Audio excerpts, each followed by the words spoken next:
Hello students, जय श्री राम। तो देखिए 28 मार्च को इन्वायरमेंटल एंड एसडीजी का पेपर होने वाला है। तो उसमें जो भी महत्वपूर्ण प्रश्न आएंगे वो हमने बता दिया है। और भी जैसे कि 10 नंबर 5-5 नंबर का बता दिया है।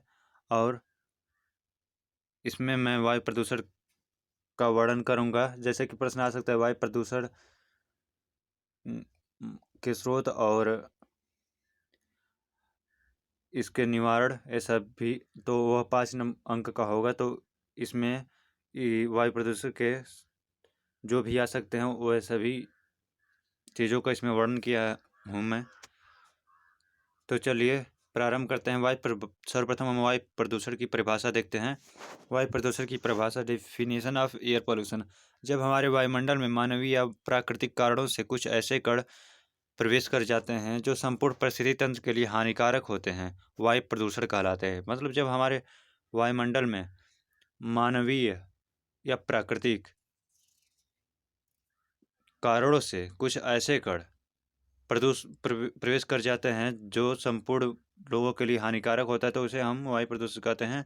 वायु प्रदूषण का हानिकारक प्रभाव संपूर्ण ग्रह पर पड़ता है। ग्रह यानी पृथ्वी, धूल में भारी कण, चिमनिया से निकलने वाला धुआं इत्यादि जब साफ वायुमंडल में प्रवेश करते हैं तो वायु प्रदूषित हो जाता है, जिसका स्वास्थ्य और पारिस्थितिकी तंत्र पर बुरा असर पड़ता है। तो देख लीजिए वायु प्रदूषण 2 कारणों से फैलते हैं। और कौन कौन से हैं इसके स्रोत देखिए। वायु प्रदूषण के स्रोत: प्राकृतिक स्रोत, मानवजनित स्रोत। तो प्राकृतिक में देख लेते हैं। तो 2 प्रकार से फैलते हैं। तो प्राकृतिक में आप देख लेते हैं। प्राकृतिक स्रोत: जब वायु में प्रवेश करने वाले प्रदूषक प्राकृतिक चक्र के अधीन होते हैं। इस प्रकार प्रदूषण जलवायु की विविधता के कारण होता है। कुछ प्राकृतिक घटनाएं जो वायु प्रदूषण को बढ़ावा देती हैं। वायु प्रदूषण को बढ़ावा देने वाली प्राकृतिक घटनाएं यानी कि नेचुरल सोर्स: धूल और जंगल की आग। ये मानव जनित नहीं है, नेचुरल है। अब तो देख लेते हैं। धूल और जंगल की आग, खुली भूमि या रेगिस्तान जिनमें कोई वनस्पति नहीं है और वर्षा की कमी के कारण शुष्क है, वहां पर हवा स्वाभाविक रूप से धूल भारी आंधियां पैदा कर सकती है। इस धूल के साथ मिट्टी के कण हवा में मिल जाते हैं और श्वास के रूप में सजीव जगत के लिए हानिकारक हैं। इस प्रकार के कण पादप जगत में होने वाली प्रकाश संश्लेषण की क्रिया में बाधा बनते हैं। जंगल की आग, जंगली जीव जंगल की आग जंगली क्षेत्रों में एक प्राकृतिक घटना है। जब जंगल लंबे समय तक शुष्क अवस्था में रहते हैं तब मौसम में बदलाव और वर्षा की कमी के कारण परिणामस्वरूप इन आग के कारण होने वाला धुआं और कार्बन मोनोऑक्साइड CO वातावरण में कार्बन CO के स्तर में योगदान करते हैं, जो ग्रीन हाउस प्रभाव पैदा करके अधिक से अधिक वार्मिंग का खतरा पैदा करता है। तो यह प्रथम कारण हो गया प्राकृतिक में धूल और जंगल की आग। अब दूसरा है पशु और वनस्पति। तो पशुओं की पाचन क्रिया वायु प्रदूषण का एक अन्य क्रिया है, जिससे मीथेन ग्रीन हाउस गैसें निकलती हैं। दुनिया का कुछ क्षेत्रों की वनस्पति जैसे कि काला गोंद, चिनार, ओक और विलो पेड़ गर्म दिनों में वाष्पशील कार्बनिक यौगिकों का उत्सर्जन करते हैं। पशु और वनस्पति के कारण उत्पन्न होने वाले प्रदूषक विशेष रूप से नाइट्रोजन ऑक्साइड, सल्फर डाइऑक्साइड और कार्बनिक यौगिक हैं। अगला है प्राकृतिक घटना, ज्वालामुखी गतिविधि। ज्वालामुखी विस्फोट प्राकृतिक वायु प्रदूषण का एक प्रमुख स्रोत है। जब एक विस्फोट होता है तो भारी मात्रा में सल्फ्यूरिक, क्लोरीन और राख वायुमंडल में उत्पन्न होता है। इसके अतिरिक्त सल्फर डाइऑक्साइड और ज्वालामुखी राख जैसे यौगिकों को सौर विकिरण की प्रतिबिंबित करने की क्षमता के कारण प्राकृतिक शीतलन प्रभाव उत्पन्न हो सकता है, जो पादप और जगत मानव जनित के लिए हानिकारक है। देखिए जब ज्वालामुखी विस्फोट होता है तो उसमें कण और विभिन्न हानिकारक गैसें उत्पन्न होती हैं और धुएं भी। तो वह भी वायु प्रदूषण का कारण है। अब देखते हैं मानव जनित स्रोत अर्थात मानव द्वारा जो प्रदूषण होते हैं उनके बारे में। वायु प्रदूषण में मानव का योगदान प्राकृतिक घटनाओं से कहीं अधिक है। मानव जीवाश्म ईंधन से लेकर भारी उद्योग तक प्रदूषण में बखूबी भूमिका निभाता है। उद्योग यानी कि कारखाने, जिससे उसमें धुआं निकलता है तो वह भी वायु प्रदूषण को बढ़ाता है। मानव द्वारा गैर नियोजित नीतियाँ फैक्ट्रियां, रिसर्च सेंटर, केमिकल प्लांट, आधुनिक कृषि, परिवहन, ताप विद्युत केंद्र इत्यादि के माध्यम से sulphur dioxide, nitrogen dioxide, carbon monoxide, methane और अन्य हानिकारक कीड़ों और प्रदूषक वायुमंडल को प्रदूषित करने के लिए छोड़े जाते हैं। मानव जनित में देख लीजिए जीवाश्म ईंधन उत्सर्जन। कोयला, पेट्रोलियम और अन्य कारखाने के दहनशील जैसे जीवाश्म ईंधन का दहन वायु प्रदूषण का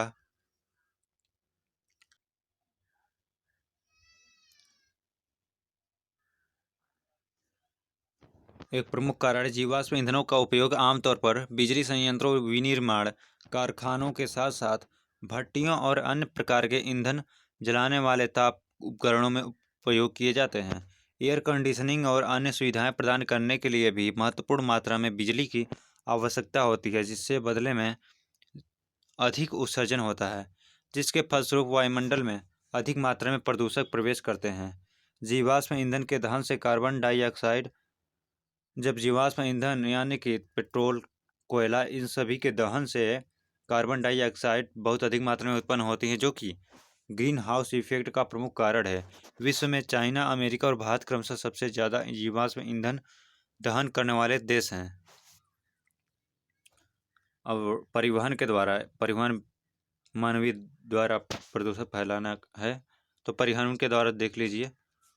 परिवहन से निकलने वाले कार्बन मोनोऑक्साइड और नाइट्रोजन ऑक्साइड, मीथेन और हाइड्रोकार्बन इस प्रकार के प्रदूषक ग्लोबल वार्मिंग को बढ़ावा देते हैं, जिसके फलस्वरूप पृथ्वी का तापमान में लगातार वृद्धि होती है। वन विनाश।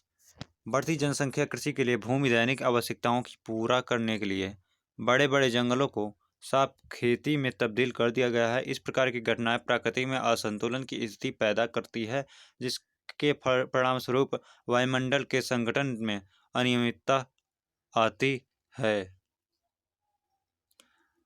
अगला है उद्योग। विभिन्न प्रकार की फैक्ट्रियां जैसे फूड प्रोसेसिंग, पैकेजिंग, कागज उद्योग, हैवी मटेरियल कंपनी, रिफाइनरी फैक्ट्रियां की चिमनियां से हानिकारक धुआं, भारी कण जिनमें लेड, कॉपर, आयन धातु के कण और केमिकल रसायनशालाओं से विभिन्न हानिकारक गैसें निकलती हैं। इस प्रकार धुआं श्वास के रोग, अम्लीय वर्षा और मानव जीवन को प्रभावित करता है। देखिए, जब ईंट पाथा जाता है और पकाया जाता है तो चिमनी होती है, उसमें से भी धुआं निकलता है, वही वायु प्रदूषण को ही फैलाता है। तो इसमें ऐसा आ जा सकता है। वायु प्रदूषण के स्रोत लिखिए। अब वो 5 अंक का होगा और यह देखिए वायु प्रदूषण का मानव शरीर पर प्रभाव, यह भी आ सकता है। मतलब सभी जो भी आ सकता है वायु प्रदूषण में, वह हमने इस वीडियो में कवर कर दिया है। मानव अपने जीवन को बनाए रखने हेतु औसतन 8000 लीटर वायु अंदर एवं बाहर करता है। अतः यदि वायु में अशुद्धि है अथवा उसके प्रदूषक तत्वों का समावेश है तो वह श्वास द्वारा शरीर में पहुंचकर विभिन्न प्रकार से प्रभावित करती हैं और अनेक भयंकर रोगों का कारण बन जाती हैं। वायु प्रदूषण का सर्वाधिक प्रभाव मनुष्य के श्वसन तंत्र पर पड़ता है, क्योंकि श्वास के साथ ग्रहण की गई वायु रक्त प्लाज्मा में घुलती नहीं, अपितु होमोग्लोबिन के साथ मिश्रित होकर संपूर्ण शरीर में भ्रमण करती रहती है। वायु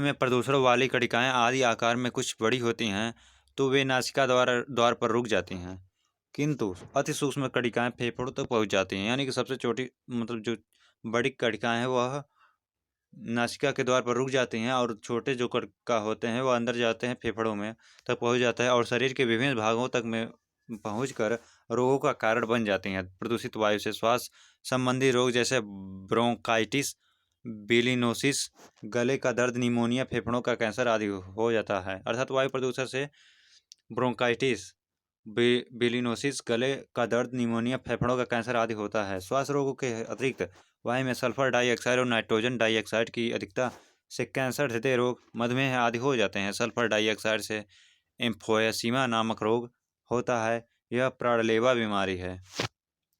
वाहनों के धुएं में उपस्थित सीसा कण शरीर में पहुंचकर यकृत आहार नलीन, बच्चों में मस्तिष्क विकास, हड्डियों का गलना। जैसे देखिए, जो वहाँ से धुआं निकलते हैं उसमें शीशा कण होता है जो शरीर में पहुँच कर यकृत, आहार नली, बच्चों में मस्तिष्क का विकार, हड्डियों का गलना जैसे रोगों का कारण बनता है। बहुकेंद्रीय केंद्रित हाइड्रोकार्बन भी कैंसर का कारण बनता है।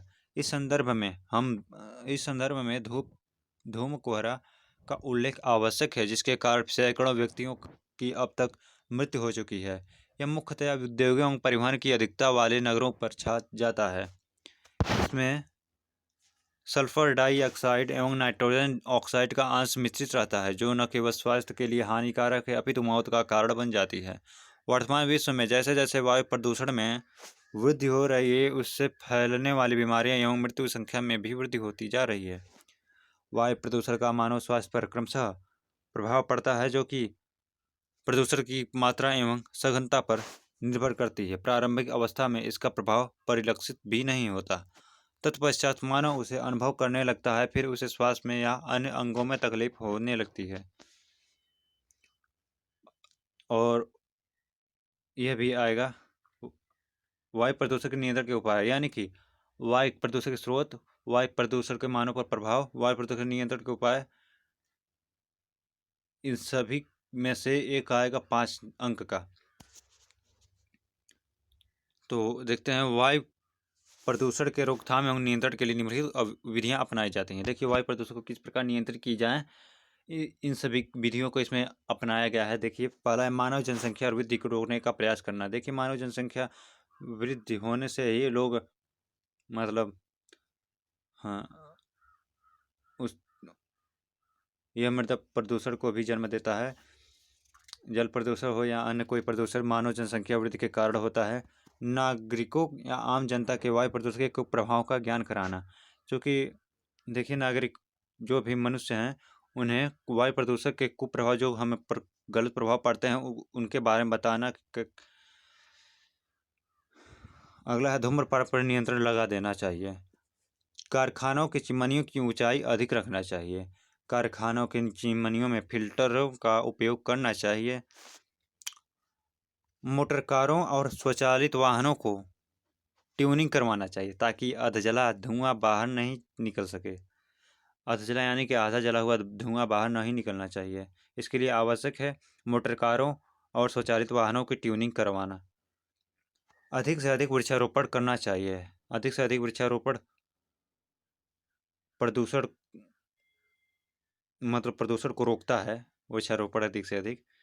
8वां है उद्योगों की स्थापना शहरों एवं गाँवों से दूर रख करनी चाहिए। उद्योग यानी कि कल कारखानों की स्थापना गांव या शहरों से दूर करनी चाहिए। अगला है अधिक धुआं देने वाला स्वचालित पर प्रतिबंध लगा देना चाहिए। जो भी स्वचालित वाहन या कुछ भी हो जो ज़्यादातर धुआं देते हैं उन पर प्रतिबंध लगा देना चाहिए। सरकार द्वारा प्रतिबंधात्मक कानून बनाकर उल्लंघन करने वालों पर कड़ी कार्रवाई कर देना चाहिए। तो देखिए, यह महत्वपूर्ण प्रश्न था वायु प्रदूषण का। अभी इसके पश्चात मैं जल प्रदूषण, मृदा प्रदूषण के बारे में डालूंगा। तो इसके लिए आवश्यक है, यदि आप मेरे चैनल पर पहली बार आएँ, सब्सक्राइब अवश्य कर लें और वीडियो को लाइक करें, शेयर करें, कमेंट करें। तो मिलते हैं नेक्स्ट वीडियो में, तब तक के लिए जय श्री राम।